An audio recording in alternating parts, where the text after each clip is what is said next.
So I think we're ready for our next discussion.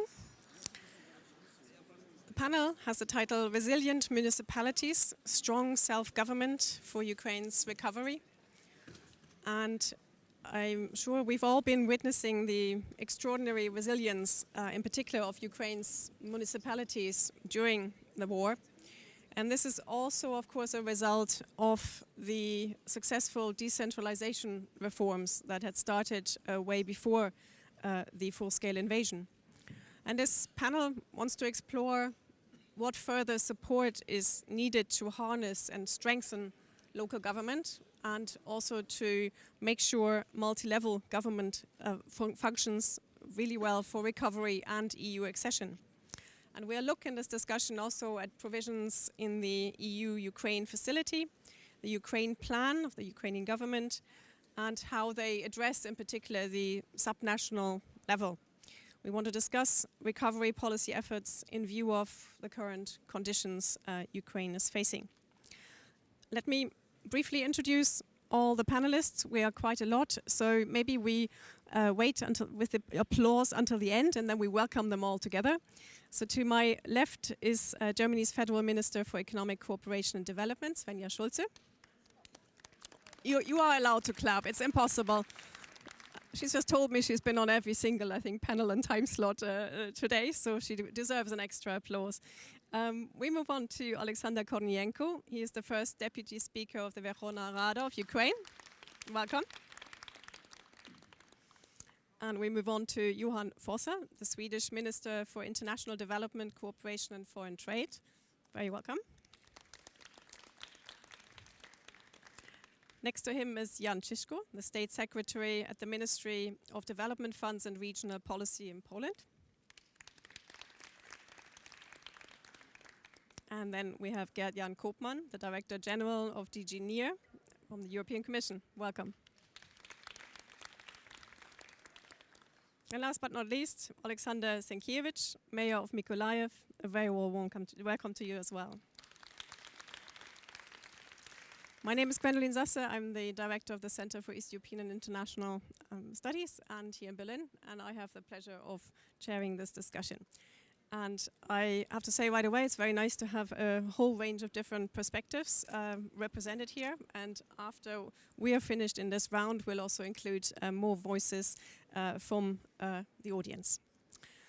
Let me start with a question to each of you. You have up to 5 minutes. Timekeeping is really important. This is probably the most important thing I was told about the discussion because we want to get many people in. But you have up to 5 minutes for this first round, each of you. Let me start with you, Minister Schulze. Germany has been committed, very committed to strengthening local self-government and supporting decentralization for a long time. And we've now seen this extreme resilience of local government during the war. And we know, and it's often said, that it's really important to further strengthen this. So I'm wondering if you could tell us how exactly Germany already supports now and wants to support in the future the further strengthening of local government. First of all, I'd like to raise what you said before. The local governments, the local people, they make a tremendous job in fighting against this Russian aggression and rebuild Ukraine every day again and again, and that is really impressive to see. And what Germany is doing, we are supporting Ukraine in building these local municipalities for a long time. We do that first through the ULEAD program from the EU, and we have a special envoy for the Ukraine reform agenda, Professor Georg Milbrad. He's sitting over there. I think everybody knows him in Ukraine because a special warm applause for him.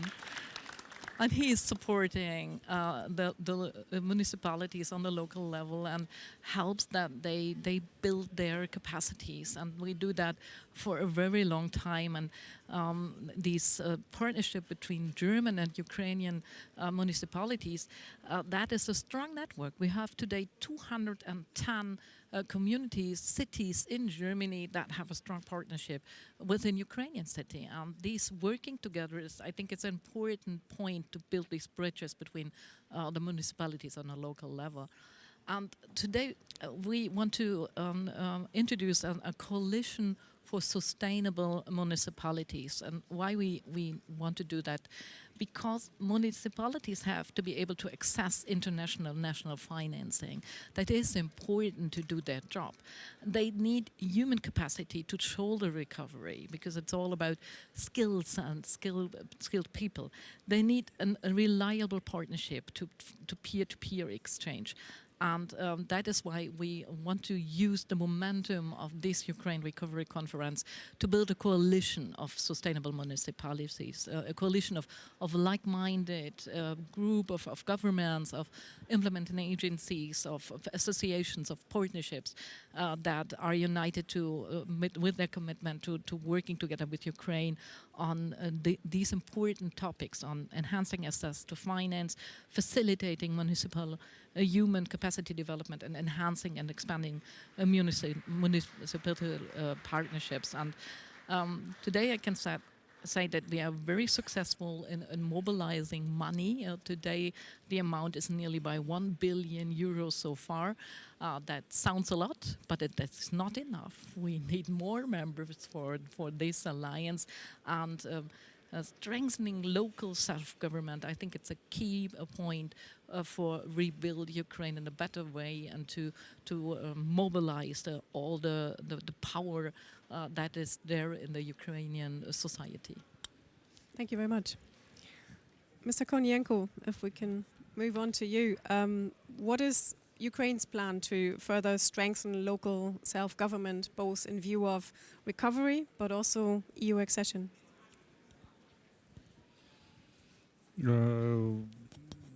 I will speak on Ukrainian. You can turn on this track. First of all, I would like to thank for this opportunity, and also thank you for this great news. Great news on providing support for Ukrainian cities. Unfortunately, we now are forced to speak not only about development, but we also need to speak about survival. After attacks on the Ukrainian energy infrastructure, decentralization is playing a key role, and we also need to decentralize our energy system. And we managed to have a very successful decentralization reform. This is something which was supported by the European Commission and also by ordinary citizens. And now we also need to quickly conduct decentralization in the area of energy. We've seen in the very beginning of 2022 that municipalities need to defend themselves, they need to take care of themselves, and now they have so many different functions. Municipalities receive even more responsibilities from the central government, and they need to manage this, and this is successful because previous years were successful. We had these reforms, they were consequent, and we had this decentralization, and therefore we need also to thank the previous government of Poroshenko because he started these reforms. Also we need to thank Mr. Groisman, Mr. Zubko, and now our government is continuing these reforms. The government of Shmyhal is continuing these reforms. And what we need to do, we need resources, we need independence, and we need responsibility. Because we know that the European Charter of Self-Government also foresees that there is responsibility of the local self-government. We also need oversight, and we need to support self-government in their development. So first of all, we need resources, we need additional resources through taxes, and we started a process which was stopped because of the war, but we will continue this process. So this is a tax reform so that local self-government receives more taxes. So this is, for example, housing taxes, which will be at the local level, and also we need more stable income. So also we had land reform, so this was a very successful reform, especially for the rural areas. And there are, of course, many new challenges now which we face because of the war, and we can speak about these challenges for a long time.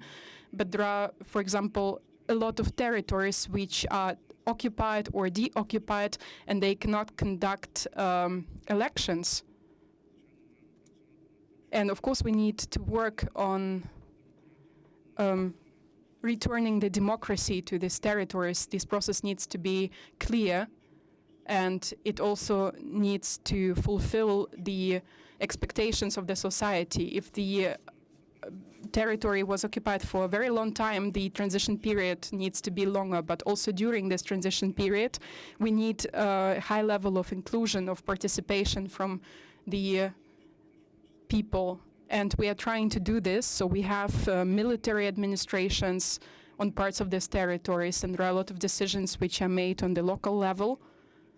And there are also a lot of people there who are very active on these territories, and they are also providing their guidance. So, of course, when we are speaking about legislation, this is clear. It's all clearly documented in the Ukraine facility documents. So we support all of this, we work on this, and of course we need more resources, we need to work with financial decentralization, we need more local taxes, we also need a law on public consultations, so we need more participations from the citizens. And of course, thanks to this legislation, we will be able to create so-called prefects, and they will receive more power, they can do more oversight. So this is what our communities need for development. So this is needed for regional development. We need to review the strategy of regional development, and we know that there are a lot of territories that will need special care in the future. So these are especially communities near the front line. These are also communities near Belarus. These are also communities which are now deoccupied, and also the situation in the south is very difficult, especially when it comes to ecology. There is also a lot of communities which need to be demined. So there are a lot of different challenges which we need to consider in our new strategy when we speak about financing all of these efforts. So we need more horizontal efforts, and we are also working with the European Commission, who is very open. We have also ratified 5 agreements. So we are receiving funds. We will receive these funds, and thanks to ULEAD and thanks to GIZ, we will be able to increase the capacity of communities, of hromadas, and then we will be able to conduct this on the local level. So we will also need more subcontractors there, which we will find. First round, we'll come back to some of the points you made. Let's move on to you, Minister. Minister Forsell, Sweden has been active in Ukraine for a long time. Recently, Sweden joined the multi-donor coordination platform. Now you've also joined the Coalition of Sustainable Municipalities, which we just heard about. Could you tell us a bit about Sweden's sort of priorities in how to support Ukraine when it comes to strengthening local self-government? Of course. And first and foremost, also thank you for organizing this very timely event. And let me start by underlining the fact that giving this not only strong but also long-term support to our Ukrainian friends is the main foreign policy priority of my government. And it will continue to be so for as long as it takes. Sweden has for many years been a very generous donor when it comes to development cooperation, and we will continue to be that. And also proud to say that Ukraine is today the single largest recipient of Swedish bilateral aid, but more, of course, needs to be done. Very recently, we presented a completely new military framework for our military support to Ukraine, totaling of 6.6 billion euros over 3 years. So, all in all, one can say that if we combine the military aspects of it and also the civilian support, that is more than 9 billion euros in total. And of course, this is a support that will also continue to be in place. When it comes to the question that you asked me about local self-government and also decentralization, I can say that I think Sweden has for many years had this kind of tradition also with a very strong local self-governments and local democracy. I think, well, being in government now, I would say that most decisions in Sweden affecting people's day-to-day lives are actually made by local municipalities. I don't know if they would have the same opinion, but at least that's my opinion nowadays, being in government. And I know that the Ukrainian governance systems was formed quite recently. The first round of local elections in these current municipalities were held in October in 2020. So obviously that is a difference from how things are working in Sweden and many other nations. But regardless of this, I would like to underline the fact that I think this was also a cornerstone in the resilience of the Ukrainian society that you have shown over the last 2.5 years. And I'm convinced also that it will continue to be such a cornerstone.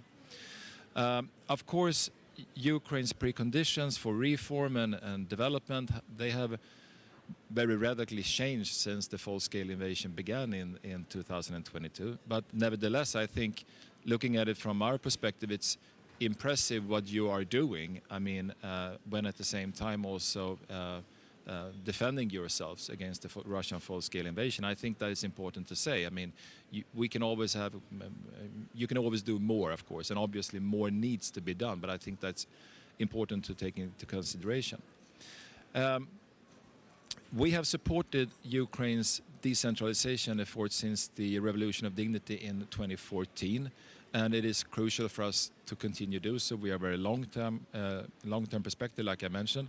So today I can also announce that we are proud to present this new Swedish program for decentralization and also recovery of municipalities.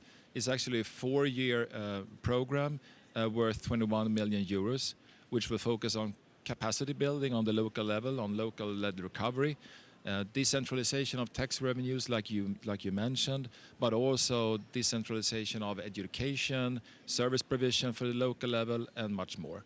We also believe that this could be a cornerstone and a catalyst also to mobilize other streams of funding, like you mentioned. We believe that's one of the opportunities here. And the implementing partner for this program is the Swedish Association of Municipalities and the Regions. I think they're quite well known in Ukraine because they've had this ongoing work here for many years. And I know that they've already started to set up their program teams here. So we have high aspirations for that. But like I started by saying, even though many things have been done, a lot of things are also happening right now. Perhaps even more needs to be done in the future. Thank you. Thank you very much. Let's move on to you, State Secretary Zizko. Poland has been Ukraine's closest or one of the closest partners for a long time. That's not only about geographical proximity, but Ukraine also has to, or can, I think, learn from decades of Poland's experience, in particular when it comes to local government. So I'm wondering if you could let us know where there are lessons for Ukraine to learn. Of course, the context in which this happens is very different, and we don't want to forget about that, and also about the security dimensions. But if we focus on local self-government, what would be the main lessons that perhaps Ukraine could benefit from? Thank you very much for organizing this panel, this conference, and for the invitation. Poland indeed is a close political and economic ally of Ukraine. We are the first exporter, or the largest exporter, the largest importer, and half of the goods exported to Ukraine, more or less half of them, get to Ukraine via Poland indeed. So, I mean, from our perspective, it was great news to hear about the accession talks starting, but from our perspective, I think it's also my obligation here to say the truth that the talks and the reforms ahead are not going to be easy. It's a very hard process. We know this from our experience. We've gone through this. It takes years. It's been quite a tremendous effort that we had to do centrally, also to decentralize, which we have done. And right now, 20 years later, I'm proud to be sitting here in representing a country that's investing European funds or has invested European funds with great efforts and managed to perform, I wouldn't say an economic miracle, but an economic success of growing growing the economy at an unprecedented pace, at the same time decreasing the inequalities, regional inequalities within the country. And I think this is a model that could very well be implemented in Ukraine or shared with Ukraine. And the key to success, in my opinion, for the Polish model was giving or sharing the responsibility for investment decisions with regional governments. Almost half of our cohesion funding over the years has been directly managed by regional governments. Of course, there was central coordination, and obviously the largest projects happened centrally. However, there was a lot of responsibility shared with local governments, and before that happened, the local governments were equipped with tasks, with trainings, and with the knowledge, with the resources to be able to handle that kind of money. Goes without saying, but I was saying here at different meetings all through the day. I'll repeat this here today. We are happy and we are very ready to share our experiences and sort of best practices, but also our mistakes, because there have been mistakes. There have to be mistakes in processes like that with our Ukrainian partners, because I mean your success is everyone's success over here. Thank you. Thank you very much. Mr. Koopman, a year ago at the URC, the EU announced the intention to create the Ukraine facility, and a year on it exists. I'm wondering, and of course also the Ukraine plan exists of the Ukrainian government, and I'm wondering if you could share your thoughts on how well you think a bottom-up approach is embedded in the Ukraine facility and in the Ukraine plan. Yes, thank you very much for recalling that. But maybe before outlining how the Ukraine facility and the Ukraine plan exemplify our commitment to decentralization, I should say a word about why we think it's so important. And this is something that goes back well over a decade. Someone talked about the revolution of dignity and our reform efforts since then. In fact, I think there is no better illustration of the importance of decentralization than the dark days of February and March 2022, when it was really also at the municipal level that resistance against the unprovoked aggression of Russia was organized. Had Ukraine been a completely centralized state, I don't know what would have happened right then. So this is fundamentally important to security. It's fundamentally important to economic development. It's fundamentally important in a country that is very big. Let us not forget it's the biggest country, I was going to say in the EU, not yet, but the biggest country on our continent. And the biggest country that has huge diversity. So trying to centralize and run it is a guarantee for economic misfortune. That's why decentralization is so important. It's also going to be very important in the accession process. So it's not just a question of attaching conditions to the money we spend, it's going to be fundamentally important for the way the country enters the EU. Now, to the Ukraine facility and the Ukraine plan, first of all, I should congratulate our Ukrainian colleagues for having done the hard work on the Ukraine plan, which really is the economic and social reform plan that will help Ukraine enter the EU. And it's owned by Ukraine. We've helped Ukraine, together with our partner countries, to do that, but it's ultimately their plan. It's a very convincing plan. It's backed up by 50 billion euros of finance, and it will help Ukraine prosper as it enters the EU. Now, decentralization is anchored in it in different ways. First, we have made it mandatory that 20% of the expenditure on infrastructure in the so-called first pillar that goes to government is going to have to go to municipalities. Secondly, when it comes to the investment framework, which will be able to generate over 40 billion euros worth of investment, a lot of that also needs to go to municipalities for a very simple reason, that a lot of the investment can best be decided closer to the citizens and the companies. We should not want to do this at the central level. We're here in Germany. I'm looking at the minister. Big investment decisions that pertain to regions are also taken at a decentralized level, and that is essential for the future. So I'm very proud that today, with the mayor, who will speak later, and our international financial partners, we have already, under the Ukraine facility, which only entered into force last month, right, signed commitments that will support the municipalities.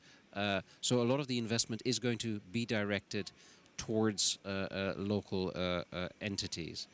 And finally, we will also continue to back up the local levels of government through the long-running plan called EU Lead with Europe.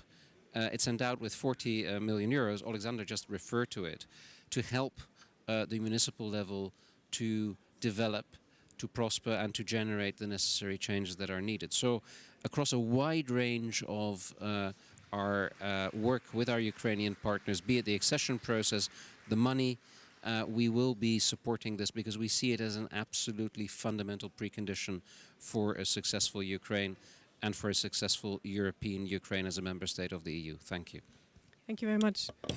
And Mr. Sienkiewicz, as mayor, yes, everybody deserves applause, but thank you for that as well. As mayor, you make difficult decisions every day. I can't even begin to imagine them at the local level, to uphold military civilian resilience, but also planning for and already being engaged in recovery. And you face directly all the daily challenges of this war of aggression. If you may, look a little ahead, in your opinion, what is needed to further strengthen municipalities for the challenges that are still in stock, in particular for recovery and EU accession? But of course, we're never forgetting where we are in the proceedings right now. Thank you. Well, first of all, I can say that sometimes I feel like a kid, especially in such audiences with such big people, let's say. And I would say that decentralization is for sure the best reform that we had in Ukraine in all of the times of our independence. And we need to finish it, and we need to give local authorities as much as power as they can do and response for it. First of all, Ukraine is not a unique country. We have a lot of problems that developed country already had and resolved. So we just need to copy and avoid those problems that other countries made in the past. First of all, we need to think about future recovery, and it should be somehow, first of all, organized. That's why we decided to work together with United Nations Economic Commission for Europe on our master plan that will be actually two cities in Ukraine do this, Mykolaiv and Kharkiv. So we need to think in a very big scale. We need to think not about only build back better principle, but more about build forward principle, to think about the future and rethink the future of our territories. That's why this global plan should be done. And in that case, we cooperate with different international organizations like One Works Foundation, Italian company that helps us to do it, together with Danish company Covi. They share experience and knowledge with us, and we use it in our recovery. Second, it should be best practiced recovery. That means that international experience is very important for us, and in that case, we really appreciate our cooperation with different cities from around the world. So for now, while the full-scale invasion, we have 11 documents signed with different cities on a local to local level. 3 of them are from Germany: Hanover, Sindelfingen, and Bad Burg. So we want to learn more. We want to improve ourselves. Synchronized. This recovery should be synchronized because inside our country we need to understand who will be responsible for that. What is the profession of all the region? And altogether it should be done by the state government, providing with some special tools or special professions for different zones, according to their past and future. And for sure, outside, it also should be done because some of the territories will still be near the Russia. Russia won't disappear anywhere. So we need for sure special economic tools which will answer the question why to invest to Ukraine, why to invest to the most suffered territories like those who are closer to the east. So that's why we need to understand what types of tools we will give to local authorities to attract business, not how to attract, but why to attract. Why to go to Ukraine, why to go to those territories, but not on the western territories. And for sure it should be transparent.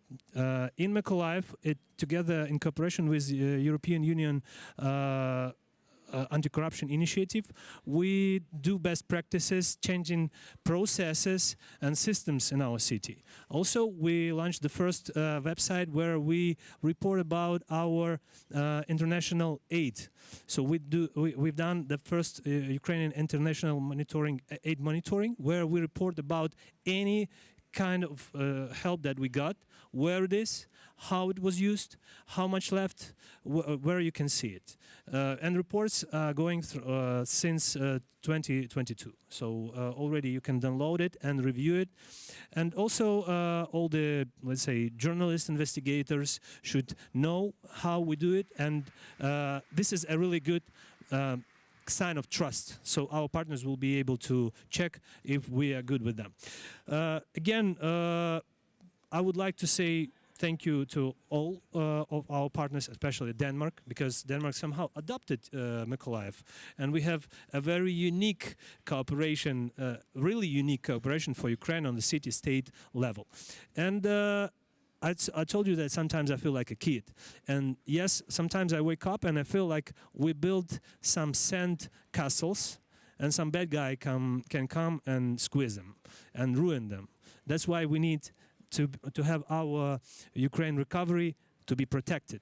That's why we need more of air defense systems and more help of our partners to defend ourselves.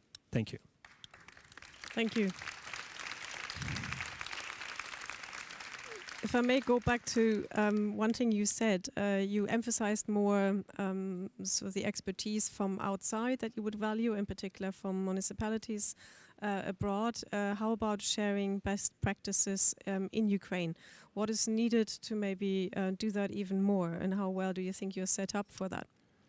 Actually, we have the Association of Cities of Ukraine, and this tool is very powerful, useful, and I can say that they are also our promoters and on the level of our government and our parliament.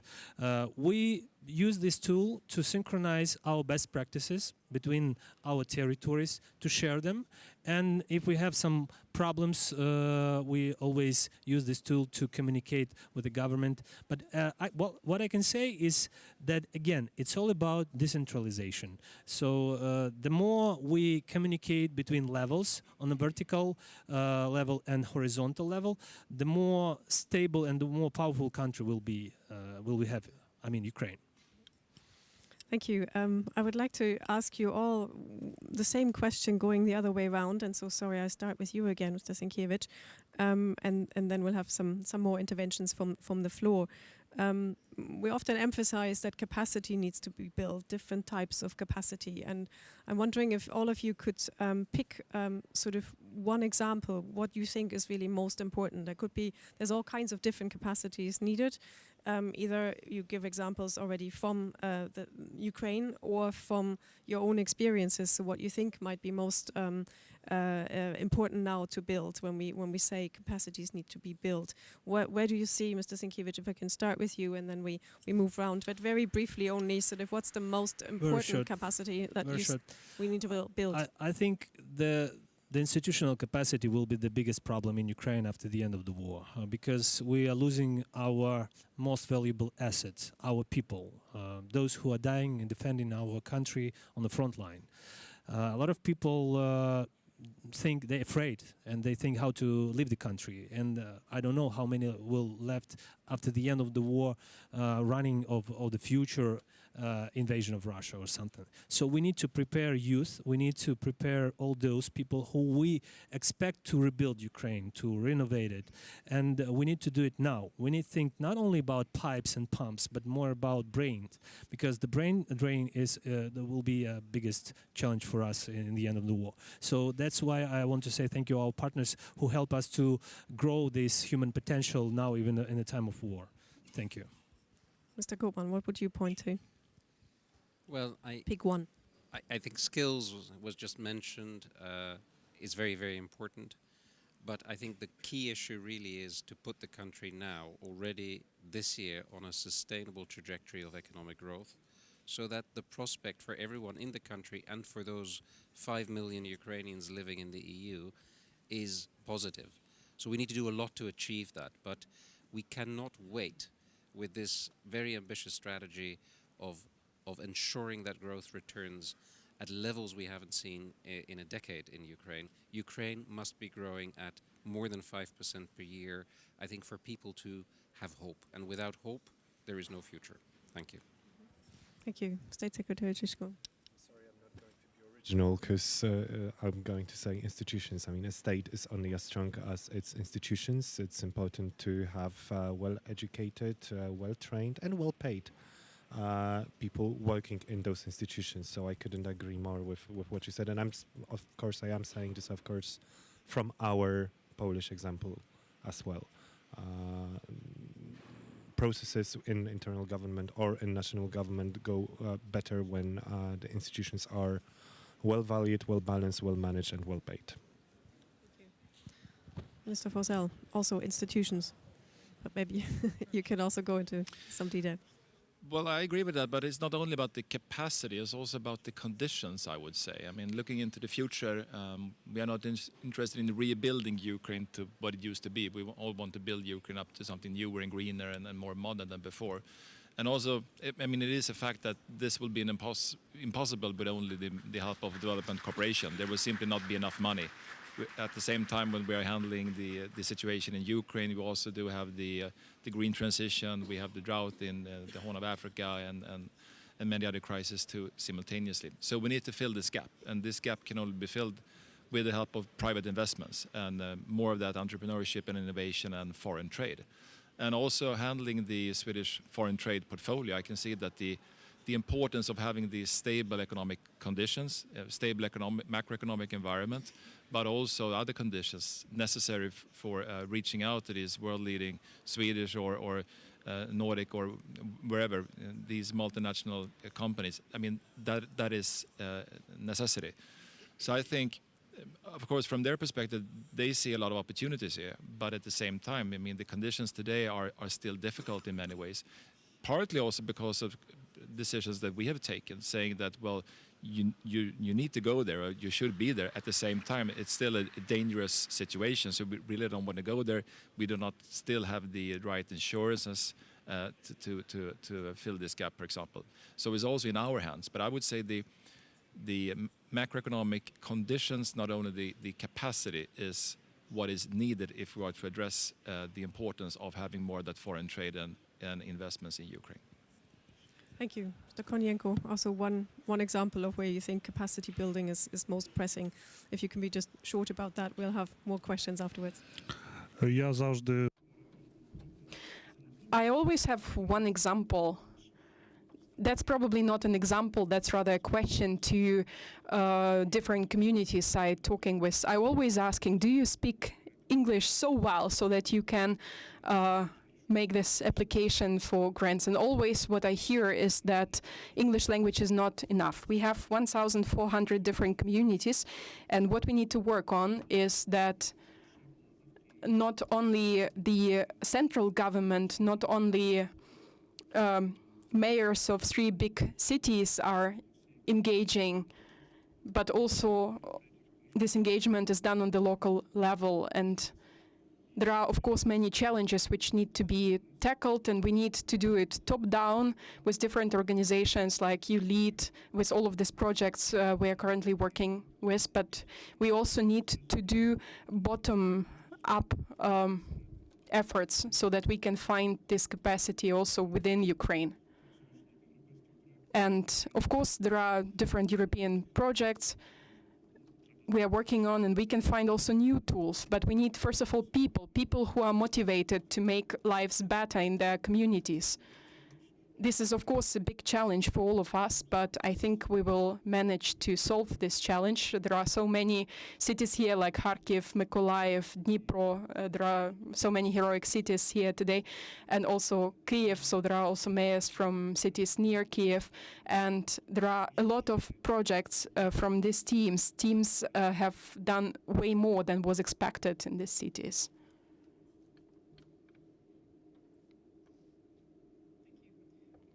Minister, what do you think of when you hear capacity building is what is needed? Yeah. I'm really impressed by this direct dialogue between municipalities and this partnership between municipalities, seeing what 210 municipalities are delivering in this direct exchange from Germany and Ukraine. That is a lot. We can learn from each other, and it is not just one direction. It is that both learn from each other, and that is a very, very important, that we not only have the partnership between the countries, that we also have partnerships on the local, on the regional level. So that brings a lot of benefits, that brings a lot of capacities to the local, to the municipality level. So taking more awareness for the importance of this direct local partnership, I think that is also important. Thank you very much. We'll come back to you. We'll now move to comments from the floor. We've got a few. It's obvious that with this topic in particular, we want to hear the voices of many different actors, and we'll have very brief interventions. Please stick to a maximum of 2 minutes, otherwise the next ones won't be able to speak. We start with Vitaly Klitschko, the mayor of Kiev. But he speaks here also as a representative of the Association of Ukrainian Cities. Welcome, Mr. Mayor. Good afternoon, everyone. I present here not just capital of Ukraine, also city association, one of the biggest, oldest association, more than 1,000 communities in Ukrainian communities, and self-government is base for democracy. We're talking about decentralization.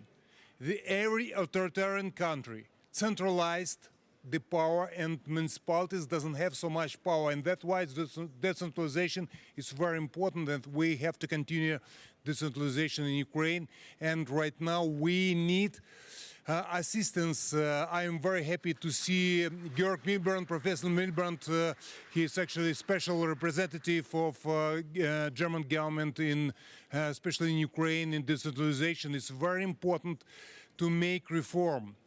To rebuild of Ukraine is reform, and one of the very important reform, most important reform, decentralization, and independent institution have to use whole power. And we have great examples in our neighbors country, Poland, Slovak, Czech Republic. They make huge progress, and it's a great example for us. And also I want to say thank you very much, 1,000 times. Thank you for everyone who support Ukraine, because without your assistance, we can't implement reform, democratic reform in our homeland. And that's why it's very important. very important rebuild of Ukraine is first of all reform. We have to make to implement in our home country. Thank you very much for everyone who support Ukraine. Without your help, we can survive. Thank you. Thank you very much. And next, we invite Ivan Slobodyanik, the Executive Director of the All Ukrainian Association of Communities. Sorry, I just introduced you briefly, yes. Hello, everybody. Our association is All Ukrainian Association of Communities. It's small communities, mostly rural communities.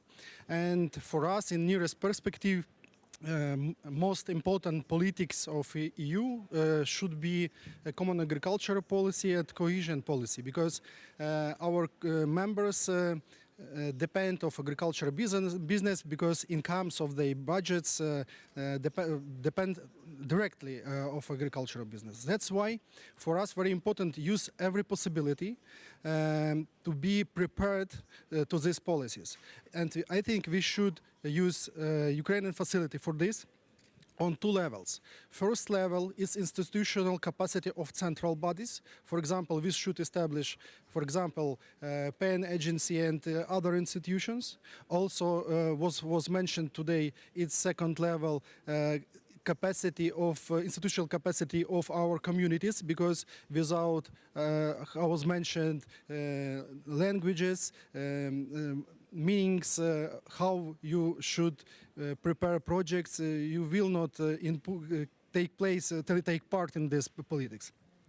And of course, for us, very important next steps for decentralization. First of all, resource decentralization. Not only administration of taxes, but also forest management, water management, and others. It's also very important for us right now. But most important thing for us, of course, it's victory. Help us for this. I should say, like veteran about it. I think decentralization will be in good condition after our victory. Thank you very much. Thank you. We now turn to Alexander Koryny, chairman of the All Ukrainian Association of Amalgamated Municipalities. Доброго дня, колеги. Щиро дякую за цю, як на мене, дуже продуктивну і гарну дискусію. Dear friends, thanks a lot for this discussion. I represent more than 500 communities that make members of our amalgamated communities association. Let me re-echo what was said by my colleagues, the mayor of Mykolaiv in particular. Today, we have to secure victory. That comes first, and that's our priority. And let me thank every community, every person, every international partner, everybody who contributes to make sure that we secure victory. Thanks a lot for assisting us with technologies, weaponry, support, anything. Anything is highly valued. We need to create enabling conditions in Ukraine for Ukrainians to want to live in Ukraine. Without that, reforms would not deliver. And that's human rights, democracy, rule of law, that's continuing democratic reforms. We face lots of challenges. That's heavily mined and contaminated territories, environmental challenges, lots of other things. The family that used to live in my community once wanted to have great computers before, but the first question I have to respond now, how safe is it to live in my town? Can you secure safety for my kids? And that's a very difficult question to answer. Jointly with central authorities, regional authorities, we need to help armed forces. We need to change legislation to make victory a reality. Victory comes first. Decentralization is often spoken about in the past tense. No, that's the future. Territorial structure that we have today is something that should be changed after the war. But we have to do it from bottom to the top. It shouldn't come from top down. We need to engage every Ukrainian in that. So recovering through joint efforts, victory through joint efforts. And today we have a historic opportunity. At one of the meetings 2 years ago, I said, we shouldn't have this merger of the ministries. Well, that was subject to criticism, what I said. But we have to join our efforts. We have new ministry, we have new leaders, responsible leadership. That is important to have jointly. We want to make sure that everything works to improve, enhance institutional capacity of the communities. In every village, there should be a person who can draft projects in English to submit them. Well, we have to make it happen. Well, it doesn't really matter where you live, in Kyiv or in a small village in a remote region. Well, everybody should have equal opportunities. Will prevail jointly with civilized Europe. Will create favorable conditions in Ukraine. And Ukrainians will come back to Ukraine. Glory to Ukraine. And we turn to Tatiana Olsyan, the Executive Secretary of the UN Economic Commission for Europe. Thank you. Not sure it's working. First of all, I would like to say that we at UN, at the Economic Commission for Europe, strongly believe that any reconstruction of Ukraine should start also with taking in consideration the local authorities, the local needs and interests. And Madam Minister, you mentioned this should go both ways. I mean, it's mutually beneficial. And this is why maybe we also have this project, the UN for Ukraine Cities, that is funded by the Federal Ministry and that supports, first of all, Mykolaiv and Kharkiv cities to develop, to reconstruct, to recover these days. And already the Mayor Sienkiewicz already mentioned about the master plans, about the efforts that are put into this recovery, and it's a green recovery. I think someone mentioned it's important that we want to reconstruct not just as it was, but better than it was. So this is one of the key focus for us, to really empower the local dimension, to be resilient, also from the economic aspect, but also environment to be green. And I think this good experience that we have already with Mykolaiv and Kharkiv, we can extend and upgrade to other cities, to other localities. What is important, and I think the moderator asked about what is one key aspect, yes, institution, yes, human resources, but also the legal framework. And we have here Mr. Kornienko, and I was talking earlier with him saying that the legal framework should also empower this reform. So we call on you also to support all the initiatives, legal initiatives for the local authorities, for the housing, for the better management of the cities, first of all. Thank you. Thank you very much. Yes. If we are very disciplined, we can take 2 or 3 questions or very brief comments, and then I would like to hand it back to Mr. Kornienko and Mr. Schulze for probably just about a minute to sum up your impressions of the discussion. So now this is really difficult. I saw you first, if there's a mic going that way.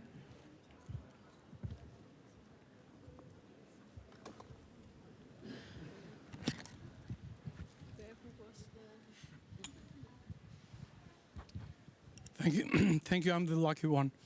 I'm representing NALAS, the Network of Local Government Associations from Southeast Europe. So it was so encouraging to hear from DigiNear this commitment to keep the focus with a minimum percentage that will support local governments, because this is the way that the support, the external support, will be visible to citizens. So that's very important. And here, I have a cautious here, because what we have seen in the Balkans, because of the dragged EU integration process, the decentralization of local governments were faded away from the agenda.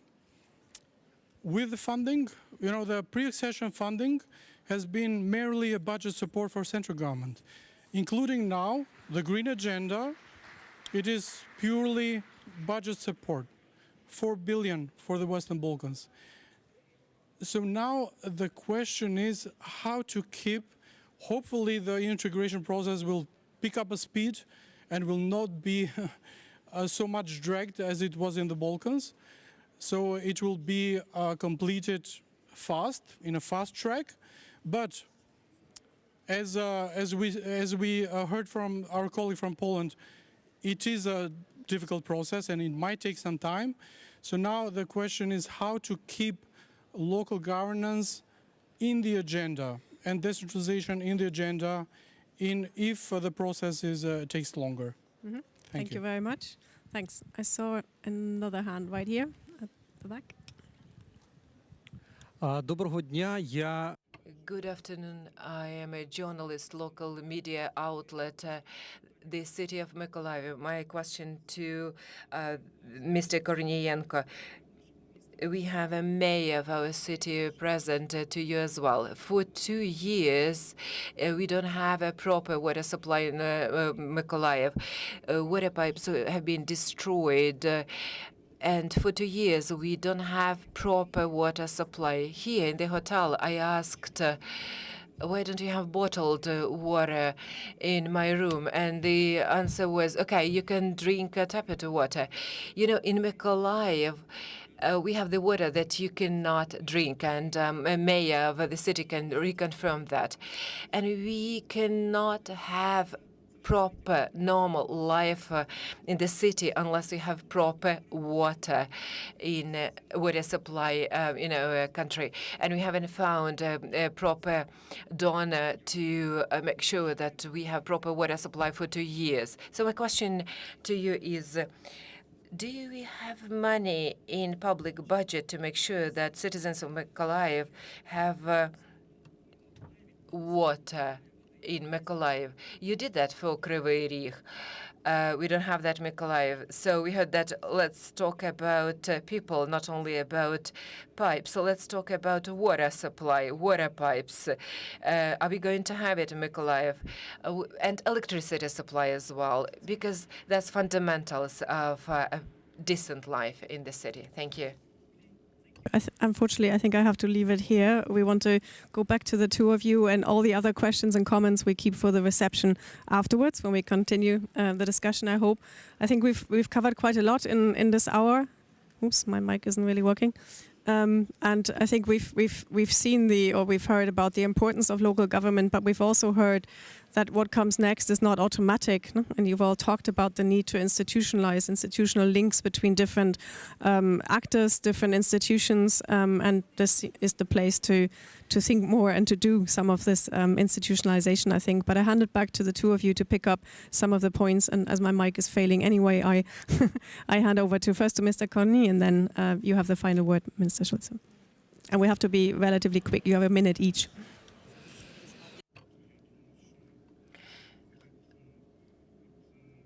I believe URC should to be very successful if Mykolaiv will find partners to finance, to promote this project about clean water in Mykolaiv. We should to do something in this room in more wide context to make such conference with very practical effect. Because if we talk about some reforms and some common agenda about values, etc., but Oleg from Mykolaiv want to have some water from his system.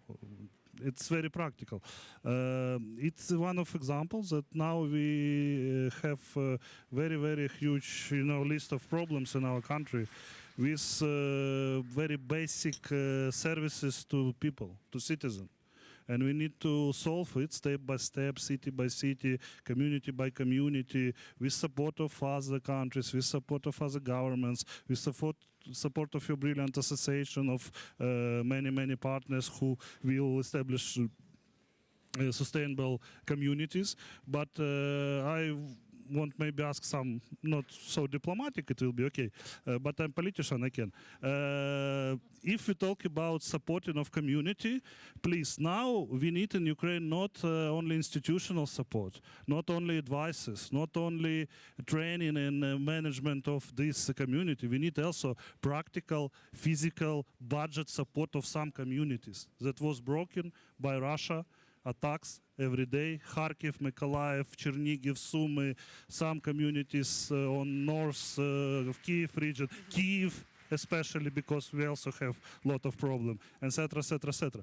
When we will win together, after that, we will be able to receive any advices, any evidence, any training, etc., etc., etc., when we will start to find money inside country to this recovery also. Because, you know, all our taxes go into army, go into shells, go into salary to our brave soldiers, all in all. Thank you very much for your support, Ukraine, and I wish next year Oleg will ask about something else than water in Mykolaiv. I wish, I hope. Thank you.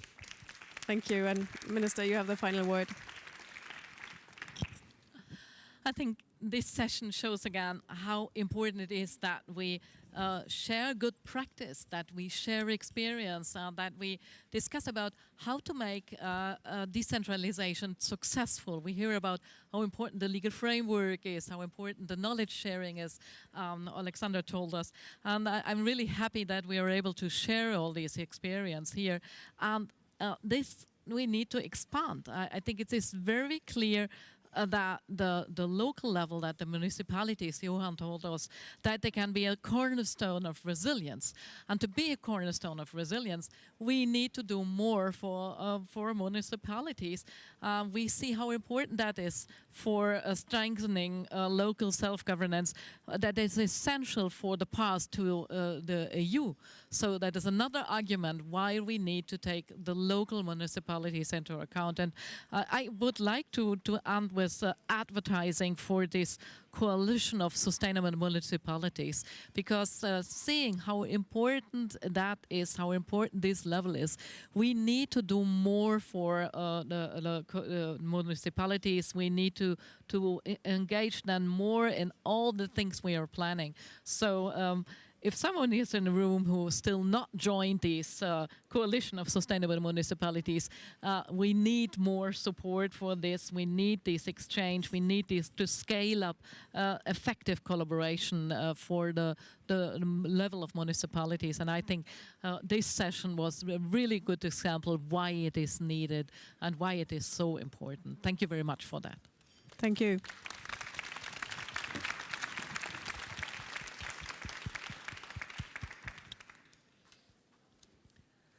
And I think you all know about the reception. The German president is hosting a reception. I think you all got messages about that. I was told it's back to where we came in. I'm not entirely sure what that means. But we'll find it. We will find it.